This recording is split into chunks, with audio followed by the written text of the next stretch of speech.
ខ្លួនឯងហ្នឹងមានគោលដៅច្បាស់ឬនៅថាអាយុប៉ុណ្ណាឬក៏មានចំណូលប៉ុណ្ណាការងារប៉ុណ្ណារៀនបានកម្រិតណាមុននឹងសម្រេចចិត្តជ្រើសរើសរៀបការហេតុអីបានជាចាំបាច់ត្រូវសម្រេចចិត្តរៀបការហើយដើម្បីអាចសម្រេចចិត្តរៀបការបានតើត្រូវស្គាល់ខ្លួនឯងយ៉ាងដូចម្តេចចាអញ្ចឹងសំណួរនេះកាន់តែល្អវាសំខាន់ណាស់ដែលយើងជាបុគ្គលម្នាក់ហ្នឹងមុននឹងសម្រេចចិត្តរៀបការយើងត្រូវស្គាល់ខ្លួនឯងច្បាស់ស្គាល់ខ្លួនឯងហ្នឹងគឺមានន័យថាស្គាល់ថាតើ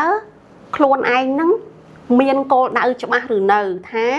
អាយុប៉ុណ្ណាឬក៏មានចំណូលប៉ុណ្ណាការងារប៉ុណ្ណារៀនបានកម្រិតណាមុននឹងសម្រេចចិត្តជ្រើសរើសរៀបការធម្មតាបុគ្គលម្នាក់មានន័យថានៅពេលដែលគាត់រស់នៅជាមួយនឹងឪពុកម្ដាយហើយពេលដែលគាត់មានការងារធ្វើត្បិតគាត់មិនបែកពីឪពុកម្ដាយតែគាត់មានសេរីភាពពេញលេញក្នុងនាមជាមនុស្សពេញវ័យក្នុងការធ្វើការគាត់តែងតែមានក្តីស្រមៃហើយពីព្រោះខ្ញុំនិយាយចឹងខ្ញុំអត់លើកទឹកចិត្តឲ្យមានន័យថាទាំងប្រុសទាំងស្រីសម្រាប់ចិត្តរៀបការក្រោមអាយុ18ណាព្រោះចាហ្នឹងយើងនិយាយតាមច្បាប់យើងណាព្រោះមានអ្នករៀបការក្រោមអាយុ18មែនប៉ុន្តែខ្ញុំចង់ថារៀនឲ្យចប់សិនយ៉ាងហោចក៏ចប់ចំណេះដឹងទូទៅថ្នាក់ទី12ដែរឬក៏យើងមិនចប់ចំណេះដឹងទូទៅថ្នាក់ទី12យើងរៀនទៅមុខលេងរួចហើយបើតាមយើងធ្វើការក៏គាត់គួរតែទៅរៀនយកជំនាញអីមួយដែលគ្រប់អាយុ18ហើយគាត់មានចំណូលតិចក្តីច្រើនក្តីតែមានចំណូលប៉ុន្តែឥឡូវយើងអត់និយាយពីអ្នកក្រោមអាយុ18ទេខ្ញុំអត់សូវគ្រប់គ្រងឬលើកទឹកចិត្តឲ្យគាត់រៀបការក្រោមអាយុ18ទេប៉ុន្តែអ្នកដែលដល់អាយុ18ឆ្នាំដែលគាត់មានចំណូលហើយគាត់ត្រូវដឹងខ្លួនឯងគាត់ត្រូវមានផែនការសម្រាប់ខ្លួនឯងឲ្យច្បាស់ថាគាត់មានចំណូលកម្រិតណាហើយមុននឹងរៀបការគាត់គួរតែដឹងថានៅពេលដែលរៀបការហើយជាប្តីគេជាប្រពន្ធគេតើត្រូវបំពេញតួនាទីអីខ្លះហើយគាត់ត្រូវកាត់ផ្ដាច់អាពីភាពនៅលីវភាពរីករាយភាពសុបាយនៅលីវហ្នឹងគាត់ត្រូវកាត់ផ្ដាច់មិនខ្លះសំខាន់បំផុតគាត់ត្រូវដឹងខ្លួនឯងថាតើនៅពេលដែលយើងមានការងារធ្វើមានចំណូលចេះគ្រប់គ្រងថវិកាហើយដឹងថាដែលយើងនៅតែម្នាក់ឯងនឹងនៅលីវហ្នឹងវាមានក្តីសុខក្នុងជីវិតមួយដែលវ័យយើងចន្លោះ18ទៅអាយុ25 26អាហ្នឹងសម្រាប់មនុស្សស្រីបើមនុស្សប្រុសអាចចន្លោះ18ទៅ30ហ្នឹងគឺវ័យហ្នឹងគាត់កំពុងតែពង្រឹងសមត្ថភាពខ្លួនឯងទាក់ទងការរកចំណូលហើយនឹងបទពិសោធន៍នៃជីវិតបទពិសោធន៍ការងារជាវ័យដែលគាត់ត្រូវការបែបហ្នឹងតែគាត់ដឹងនៅថាវ័យបែបហ្នឹងត្រូវពង្រឹងសក្តានុពលខ្លួនឯងត្រូវជួយខ្លួនឯងអញ្ចឹងបើសិនជាគាត់ចាប់យកជីវិតអាពាហ៍ពិពាហ៍នៅក្នុងពេលហ្នឹងវាហាក់ដូចជាទុនជ្រាយ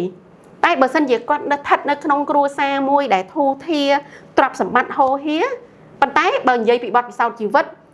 វានៅតែរៀងទុនជ្រាយនៅឡើយទេបើគាត់ជ្រើសរើសរៀបការពេលហ្នឹងអញ្ចឹងគាត់ត្រូវដឹងខ្លួនឯងថាការគាត់គួរតែជ្រើសរើសពេលហ្នឹងឬក៏នៅក្នុងវ័យណាមួយដែលគាត់គួរតែសម្រេចចិត្តក្នុងការដែលរៀបការអញ្ចឹងចាំបាច់ត្រូវស្គាល់ខ្លួនឯងហើយមួយទៀតតើតោងនឹងការស្គាល់ពីអារម្មណ៍ខ្លួនឯងណា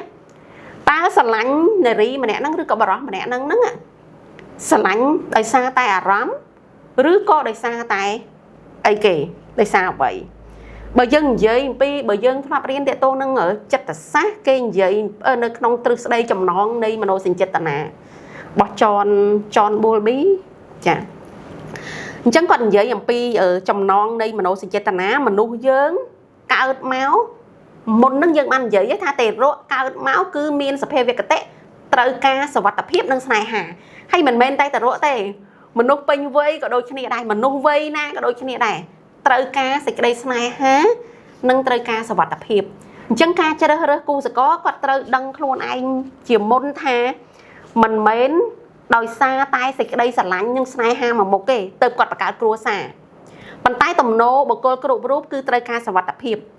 អញ្ចឹងនៅពេលដែលគាត់ជ្រើសរើសរៀបការជាមួយណាម្នាក់គាត់ស្រឡាញ់គាត់បានរៀបការជាមួយតែគាត់អត់បានគិតអំពីសុវត្ថិភា